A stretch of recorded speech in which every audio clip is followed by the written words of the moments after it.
Hello and welcome. You're watching our nightly news program coming to you live on All 24 News here from Algiers. Next are the headlines. Sahrawi people demonstrate or commemorate the 50th anniversary of the outbreak of the armed struggle and the founding of the Polisario Front, and Sahrawi president makes a speech on the occasion underlining Sahrawi youth's strong will and ability to carry on the struggle.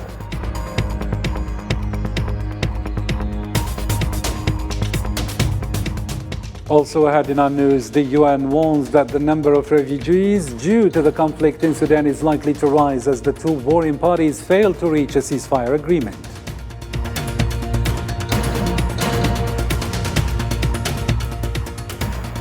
Next up as well, G7 leaders discuss China's economic coercion threat and amps up pressure on Russia. Meanwhile, Beijing expresses strong dissatisfaction and Lavrov says summit aims to contain Russia.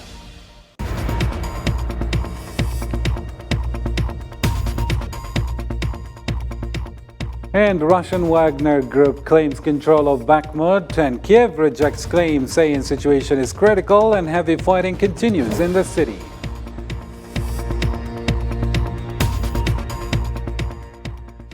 Hello again and welcome to the details. First off in our news, President of the Sahrawi Arab Republic, Secretary General of the Polisario Front, Mr. Ibrahim Ghali, made a speech on the occasion of the commemoration of the 50th anniversary of the founding of the Polisario Front and the declaration of the outbreak of the armed struggle. Sahrawi President affirmed that the founder of the front half a century ago was motivated by the desire for immediate revolution and the goal to achieve widespread awareness among the popular masses. نتيجة لتلك الرغبة الجامحة لدى الرعيل المؤسس. As a result of that founding generation desire to move the revolution as soon as possible to the stage of action, activity and influence, and then the widespread of revolutionary awareness among the popular masses, and as an embodiment of this, the outbreak of the armed struggle came, so that its actual launch was the historic suffocation operation on this day in May 1973.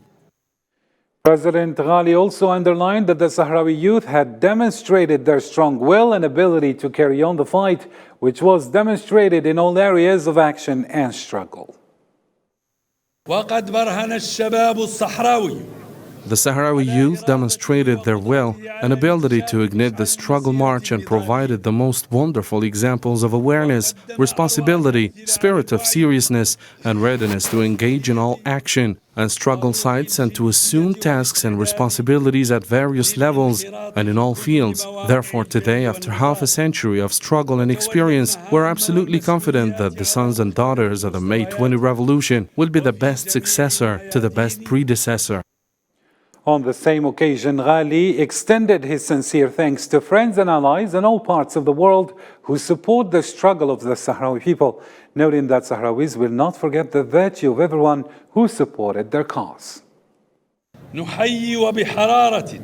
We warmly salute, thank, and are grateful to all brothers, allies, and friends around the world who have supported and continue to support the just struggle of our people, led by Algeria, a brother country.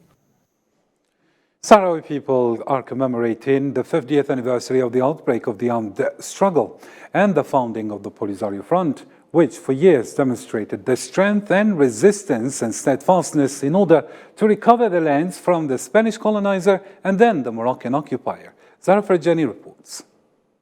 The Sahrawi people celebrate on May 20th the 50th anniversary of Polisario Front and the outbreak of the armed struggle. Half a century of fierce fight for their just cause, first against the Spanish, then against the Moroccan colonizers, who continue up to this day occupying Sahrawi lands, plundering the wealth and violating the legitimate rights of Sahrawi people.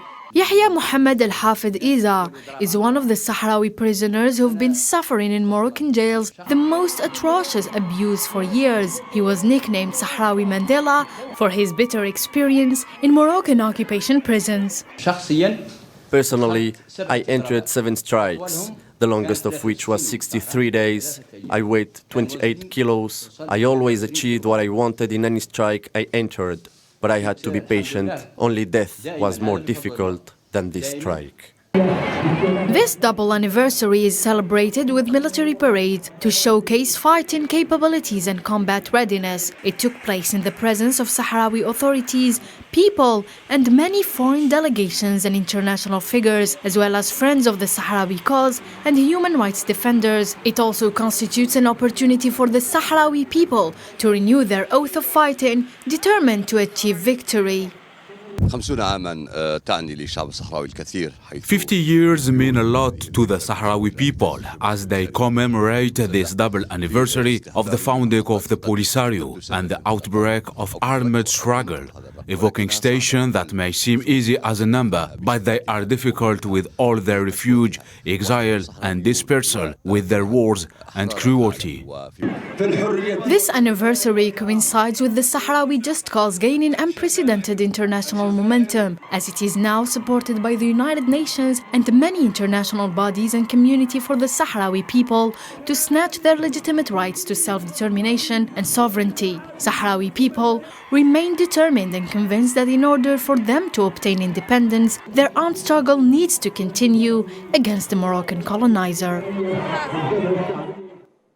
In the same context, Sahrawi Foreign Minister Mohammed Sadati stated on behalf of his people that they will continue to fight the Moroccan occupation until they obtain independence. He added that the Sahrawi cause and the Sahrawi people's struggle are supported by the African continent. Let's take a listen. The issue of the Sahrawi people has been embraced by Africa since the beginning, as there is correspondence between principles to defend it, and that includes the right to self-determination of peoples and the respect for borders inherited from colonialism. Our relationship with the African Union is very important. We're a founding member, and we have consultations as well as subscriptions in the African Union. The struggle of the Sahrawi people falls within the struggles of liberation movements, especially in Africa, Latin America, and then the whole world. The Sahrawi Foreign Minister further emphasized that the Moroccan occupation, which relentlessly oppresses Sahrawi people and plunders their resources, is responsible for the most brutal crimes against them. We see a serious deterioration in the occupied territories of Western Sahara, and this is reflected in the continuous attacks on defenseless citizens. There are targeting, arrests, and civilian prisoners in Moroccan jails. We should also remember Akdemizik prisoners. The decline is also reflected in the looting of natural resources, in complicity of foreign companies, and the contribution of European Union. On Friday evening, women protested in the occupied city of Laayoune in commemoration of the double anniversary, 50th anniversary of the armed struggle outbreak in Western Sahara. A group of Sahrawi women managed to reach the demonstration site despite the tightened siege and the large deployment of Moroccan occupation forces. The demonstrators called for the release of Sahrawi political prisoners who were exposed to violent abuses by the occupation forces.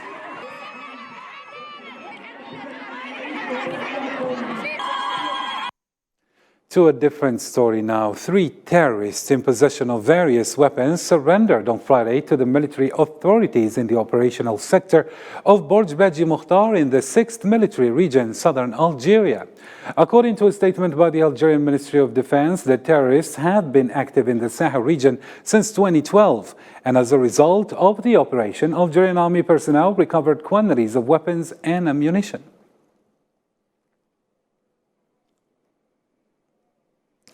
To a different matter now. During his business trip to China, Toufiq Hakar, the CEO of the Algerian oil company Sonatrach, met with the Chinese partner several times in order to accelerate the process of finishing the last aspects of the phosphate project before production could begin. The merger reflects a $7 billion investment made jointly by the two nations. A delegation of executives from the complex, Asmidal company, and the Algerian mining complex accompanied Toufiq Hakar in this business trip.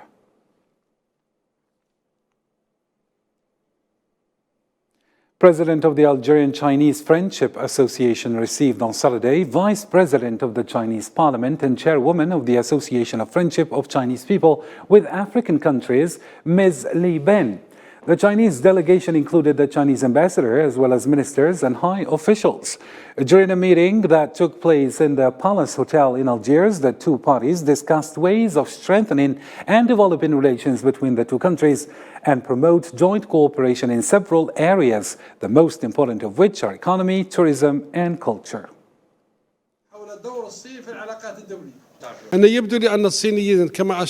I think I stated before that China wants to build a partnership with Algeria, given that it's a country deeply rooted in Africa, the Arab world, and the Mediterranean, which is why they are seriously interested in Algeria. The Algerian president of the Republic has stated the same in many press conferences. The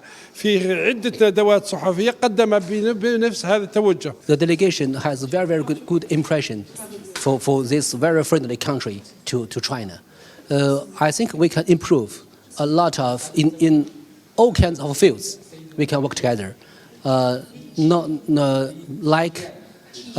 Especially like tourism, and because here the delegation just discovered that your country, Algeria, has a lot of potential for tourism, and the delegation also will work for the sister city, because our association for the friendship, they can work also just to improve the level of cooperation between different cities, and even in the field of education. To other topical news now. Amidst fierce fighting and sporadic clashes between the Sudanese army and the rapid support forces, refugee numbers are rising day after day. The UN has warned that the number of refugees is likely to further rise in the next days, at a time when the two warring parties have failed in many previous ceasefire agreements. More details with Usama Ayati. Tense fighting and sporadic clashes continue to dominate the scene in Sudan, where civilians are still suffering from the outcomes of the severe security situation impacting their day-to-day life. Despite the international calls for ceasefire, tragic humanitarian situation prevails, with the death toll rising to more than 850 people, while thousands were reported injured. People are leaving Khartoum because there's no food, no water, no electricity, and there is very high levels of insecurity. People are leaving. I was in a refugee reception center yesterday on the border, where people have walked for 4, 5, 6 days from Khartoum. I met a woman, Rebecca. She'd left with 21 children. More than 1 million people have been displaced by the fighting so far. Latest figures by the UN Refugee Agency include some 843,000 people displaced internally, and around 250,000 people fled across Sudan's border. Many of those who have approached us are in a distressed state, having been exposed to violence or traumatic conditions in Sudan and having suffered arduous journeys.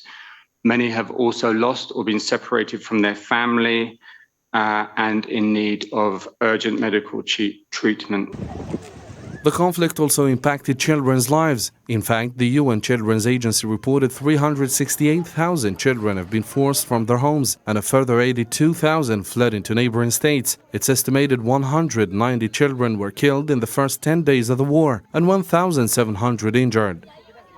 Children, of course, in Sudan are bearing the heaviest brunt of the hostilities.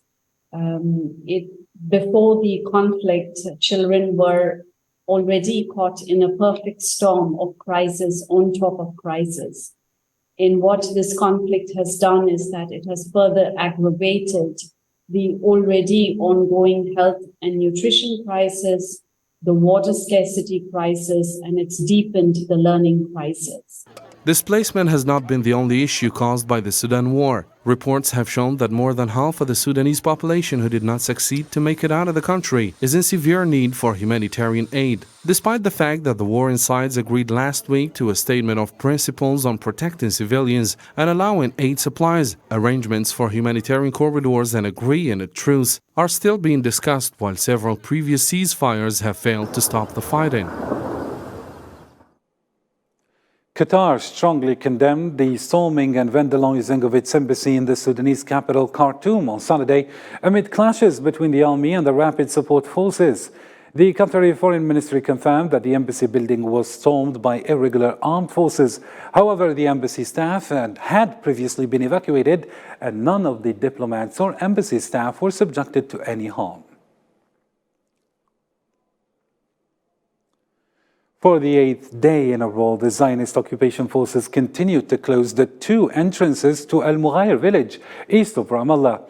Local sources revealed that the occupation forces continue to close the 2 main entrances to the village and prevent citizens from entering or leaving it, forcing them to take long roads. It is noteworthy that on Friday, the occupation forces arrested 4 citizens from the village, which is subjected to continuous attacks by settlers on farmers, uprooting trees, burning crops, and sabotaging water lines. To other news, Turkish citizens based abroad began voting on Saturday in Turkey's presidential runoff election between the incumbent Recep Tayyip Erdogan and his challenger Kemal Kılıçdaroğlu. Long queues of Turkish citizens willing to cast their votes formed already in the morning when the polling stations opened. Turkey's main opposition party stated that it had filed complaints over suspected irregularities at thousands of ballot boxes in Sunday's landmark election. However, opposition parties or party officials said the objections were unlikely to alter the result of the presidential vote. Ukraine's President Volodymyr Zelensky arrived at the G7 summit in Japan, where he met leaders of the world's most affluent nations on Saturday to press for more military assistance for his country to counter Russia. More details with Salman Asib. Ukraine's President Volodymyr Zelensky arrived in the Japanese city in Hiroshima on Saturday to attend Group of 7 summit, where leaders agreed to tighten sanctions against Moscow and pare back exposure to China. Today was the first day of meetings and talks in Japan ahead of the G7 summit. We coordinate the positions with partners. We prepare new joint steps, defense, weapons, air defense, fighter jets. We attract as many countries and leaders as possible for the sake of Ukraine. Zelensky's attendance aims to boost his nation's defense against Russia. In fact, the U.S. showed support to Ukraine as President Joe Biden said Washington supports joint allied training programs for Ukrainian pilots on F-16 fighters. Although it's not clear which countries would participate, British Prime Minister Rishi Sunak said the UK would work with Netherlands, Belgium and Denmark to get Ukraine the combat air capability it needs. Urging G7 to stop hyping up China-related issues, Beijing expressed its strong dissatisfaction and complained to summit organizer Japan. For his part, Russian Foreign Minister Sergei Lavrov said on Saturday that decisions taken by the G7 countries were aimed at the double containment of Russia and China. And any other country which aspires to have its own place in the world will also be suppressed as a competitor. Look at the decisions that are being discussed and adopted today in Hiroshima at the Summit of the 7 that are aimed at the double containment of Russia and People's Republic of China.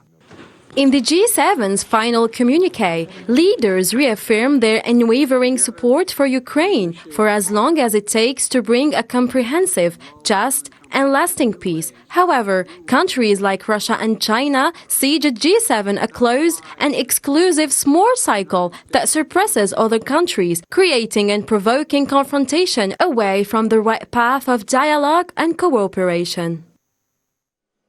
The G7 agreed on Saturday to adopt a new initiative to confront economic coercion and pledged to take steps against any party that turns economic dependence into a weapon, sending implicit messages and warnings to China. Islam Said reports. Leaders of the G7 have issued a draft communique after talks in the Japanese city of Hiroshima, stressing on the need to reduce reliance on trade with China, which they say is trying to intimidate businesses for political gain. The communique will note that each country has its own independent relationship and approach, but we are united and aligned around a set of common elements, and it will walk through those elements. And it will indicate that we do seek to cooperate with China on matters of mutual interest, and also that we will work to address our significant concerns that we have with China in a range of areas. The G7 is heading to launch initiatives and investments with financial envelopes to enhance infrastructure in many countries of the world and to help fragile economies to increase collective preparedness, deterrence, and response to economic coercion. We want eyes-level partnership with the partner countries. We want to find solutions to the real challenges low and middle-income countries are facing today. And we want to be part of the investments in infrastructure projects that bring good jobs and lasting growth, and very important, they create value locally. The Chinese embassy in Japan said that China was gravely concerned about recent signs of negative China-related moves at the G7 summit and urged Japan not to turn it into a political show against China. Demonstrators from different countries held protests in Japan that rallied against the G7 summit, holding anti-war and anti-G7 banners. The protesters accused the participating countries of threatening regional and global stability. G7 is bringing less democracy, it is bringing more surveillance, even to U.S. citizens. So unfortunately, not a large amount of us from the U.S. are able to come, but there are a large amount of people in the U.S. who are saying no to war. The Group of Seven faces several challenges amid international developments driven by the war in Ukraine and what they say a growing Chinese hegemony over supply and trade chains. The Hiroshima summit comes as an attempt to face the alliance between Moscow and Beijing that is seen as a bone in the West's throat.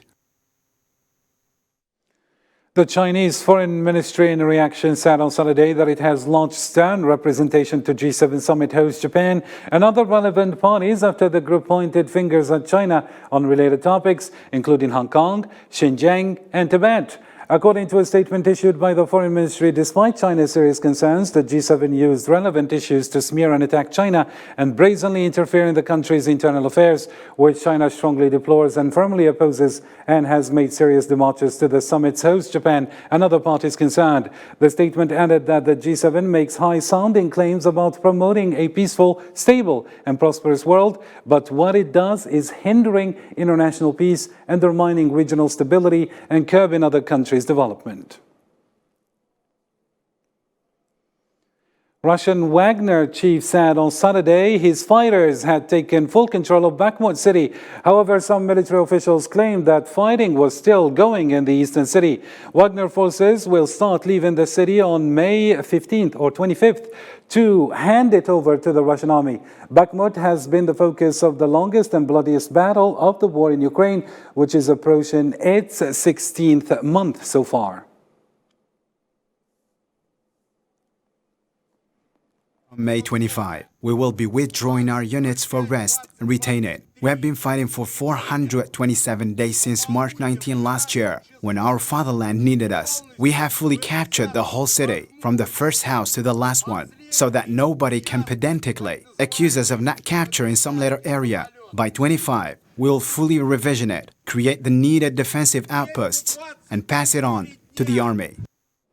The civil and military administration in Kiev announced on Saturday that it had repelled a new attack launched by Russian drones on the Ukrainian capital, which led to the fall of debris without recording any injuries. For his part, the mayor of Kiev reported that a fire had broken out on the roof of a 9-floor building in a residential complex in the Dnipro region, without giving any further information about the victims.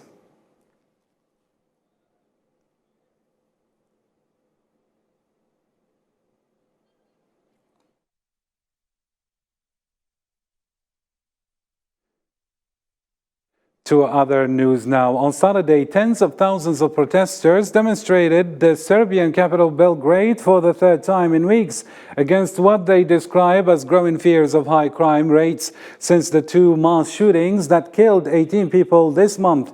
The protesters, who raised the slogan Serbia against violence, demanded that the government revoke the licenses of TV channels that promote violent content and ban pro-government newspapers, which they accuse of stirring up tensions, in addition to their demand for the resignation of the Minister of Interior and the head of the intelligence service.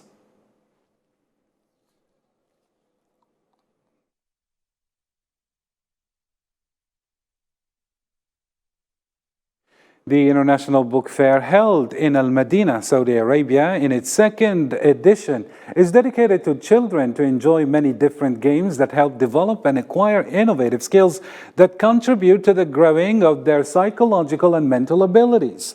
The book fair's activities began on the 18th of May and continues until the 27th. Remains an opportunity for parents to take their children to the Child Pavilion.